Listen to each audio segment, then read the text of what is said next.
7, 6, 5, 4, 3, 2, 1. We are the explorers. We have a need to find what is out there. It is a drive inside each and every one of us. The drive to wonder, to push the boundaries, and to explore. We expanded across our lands, settling new frontiers. We took to the oceans and learned that we could cross treacherous expanses in the pursuit of discovery. And then we took to the skies and flew. But that wasn't enough. We left the planet and redefined what was possible. We flew in space. We walked in space. What once was a melodramatic flight of fantasy became reality. Then, a new generation of spaceships captured hearts and minds for 3 decades and helped build a castle in the sky. And all the world wondered after the beast. That is our lasting home in space. Who is like unto the beast? Who is able to make war with him? Helped build a castle in the sky. For thou hast said in thine heart, I will ascend into heaven. I will exalt my throne above the stars of God. We have always looked up. For centuries, we wondered what was on the other side of the sky. And we have begun to answer that question. We have learned that all the exploration humankind has achieved is only a beginning. Right now, men and women are working on the next steps to go farther than we have ever gone before. Then I turned and lifted up mine eyes and looked, and behold, a flying roll. And he said unto me, What seest thou? And I answered, I see a flying roll. The length thereof is 20 cubits, and the breadth thereof 10 cubits. Then said he unto me, This is the curse that goeth forth over the face of the whole earth. New vessels will carry us, and new destinations await us. Some trust in chariots, and some in horses, but we will remember the name of the Lord our God. Everything we have ever accomplished leads to this moment in time. They are brought down and fallen, but we are risen and stand upright. Where exploration will now take us to the planets and the stars. Though thou exalt thyself as the eagle, and though thou set thy nest among the stars, thence will I bring thee down, saith the Lord. Our nearest neighbors in the night sky have beckoned us, invited us, dared us to reach for them. And Uriel said to me, Here shall stand the angels who have connected themselves with women, and their spirits, assuming many different forms, are defiling mankind, and shall lead them astray into sacrificing to demons as gods. Here shall they stand till the day of their great judgment, in which they shall be judged till they are made an end of. We are the explorers. Throughout our history, we have taken both small steps and giant leaps in that pursuit. Our next destination awaits. We don't know what new discoveries lie ahead, but this is the very reason we must go. To leave this planet. We are ready to leap forward, leap out of this planet.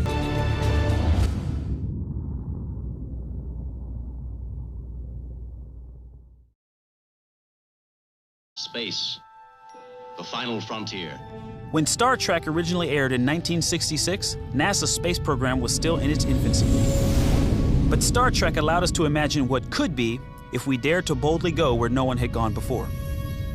For most of us, the thought of traveling to another galaxy probably seems like science fiction. But the truth is, the foundation for humankind's journey beyond our solar system is being laid right now aboard our very own International Space Station.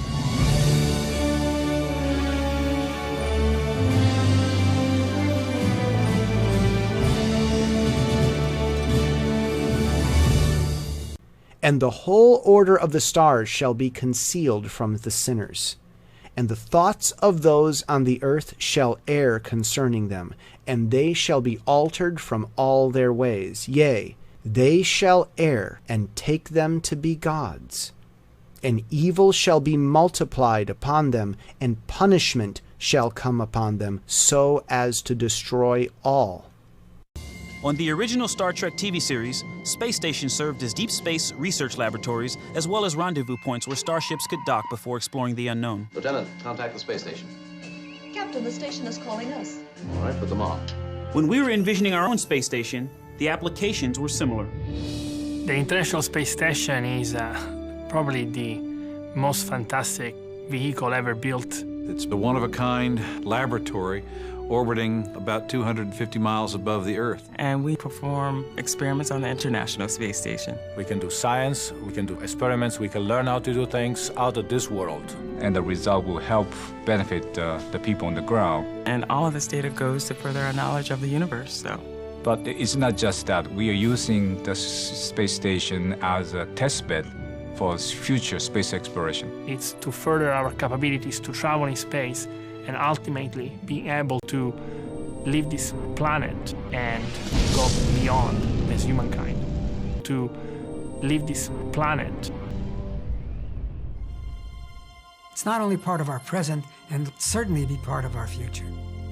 We knew if we were going to continue with this mission of exploration, we needed to learn more about the human bodies and how to keep humans safe. So we have to understand what physiological changes occur to the human body when we're in space. The crew of the Enterprise mastered artificial gravity, for the most part. We, however, aren't quite there yet, and that comes with its own set of challenges. When you remove the force of gravity from your body, you'll lose things like muscle mass, bone density.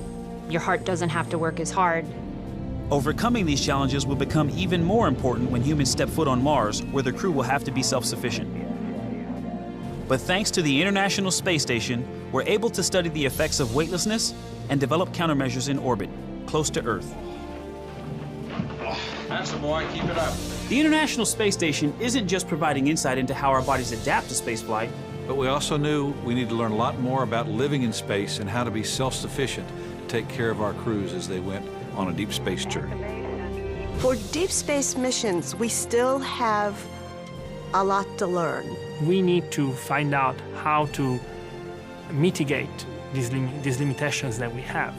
And that's exactly what we're doing on the space station. The ISS is the only laboratory available to test life support systems, crew health systems, habitat modules, and other technologies that would help astronauts be safe and productive on a deep space journey.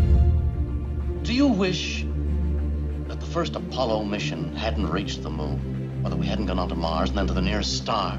Those are the imaginative things that NASA are looking at.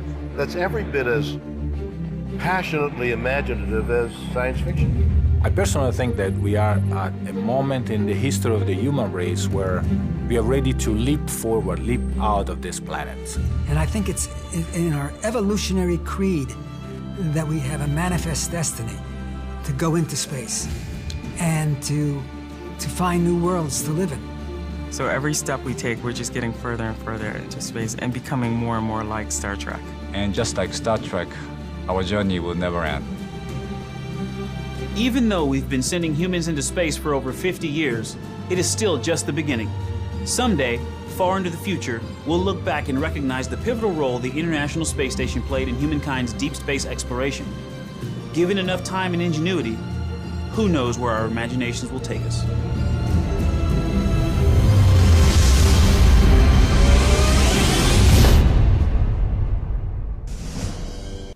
In those days, Shell shall open its jaws, and they shall be swallowed up therein, and their destruction shall be at an end. Shell shall devour the sinners in the presence of the elect.